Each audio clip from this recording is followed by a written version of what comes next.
open your door and your heart to Jesus this Christmas. Hello everyone, my name's Zechariah. I thought I'd better introduce myself.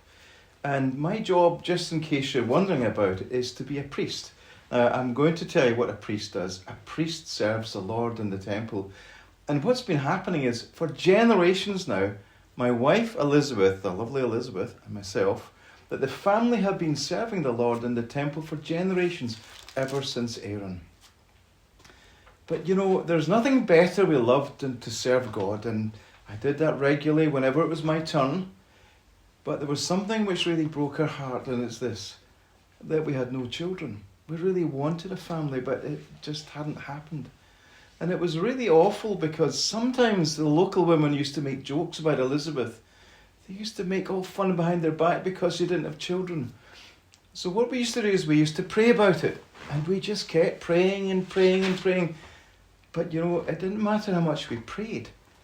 We didn't get our prayer answered by God the way we wanted it answered. So I just carried on as normal. I just kept going to work at the temple when it was my duty. And on this particular occasion, my team was offering incense, and I'd been selected as the one who was to offer incense in the temple. Now, there was a little altar, and I would go into the temple, and there were people outside, and they'd be praying all this time just that things would be blessed by God. And as I was in there, something amazing happened that I'll never ever forget. To be honest, it really blew my mind away. For just at the right-hand side of the altar, an angel appeared to me. And I don't really mind saying this, but I was absolutely terrified. I was so terrified that the angel actually spoke to me and said, "Zechariah," and he knew my name. He said, "Do not be afraid. Your prayers have been heard." And I was thinking to myself, which prayers? Which prayers have been heard by God?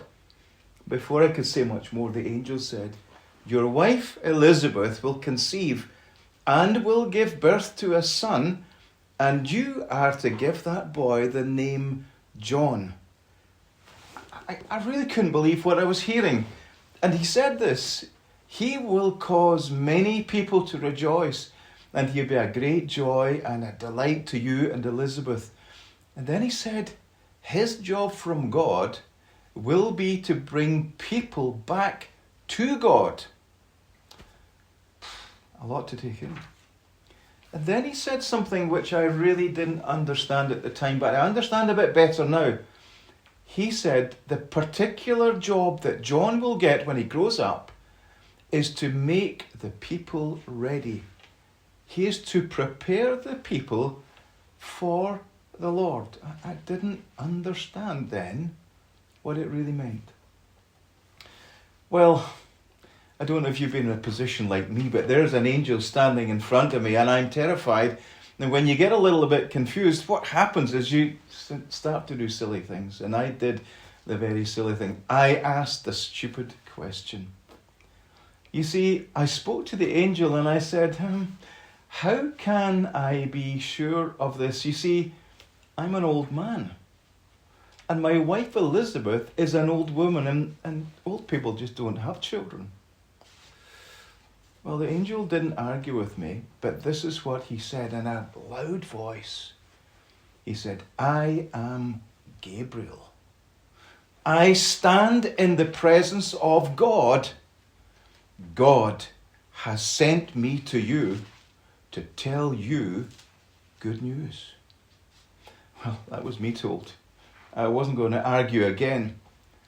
But the angel went on a little further and he said this, "Zechariah, because you doubted, you didn't believe wholly, then you're going to remain silent until the baby is born." Well, okay, as you can imagine, I was a bit longer in the temple that day than I should have been. And when I got outside, the people who had been praying for a long time by this time, and they were wondering, what's gone wrong? Why is Zechariah in the temple for so long? So I opened my mouth to tell them everything that was happening. And guess what? As the angel had said, no words came out. I had to use hand signs. I was signalling all the time to try and illustrate what had happened when the angel had come to me. It didn't really matter because the people outside, they knew that this had been a vision from God. Well, you know, at the beginning I told you that as a family we love to serve God. There's nothing we love to do more than serve God. So I carried on. I finished my week of duties, and when the week was finished, I went back home to Elizabeth.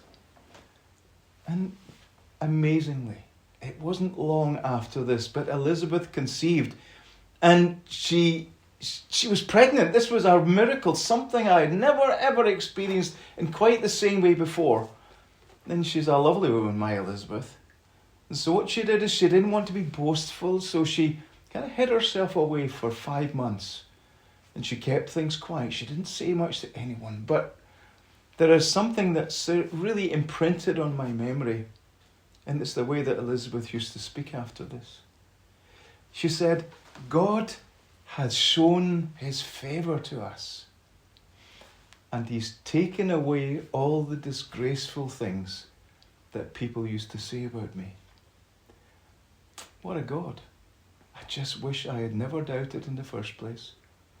And what a wonder to look forward to our little boy John being born in the future.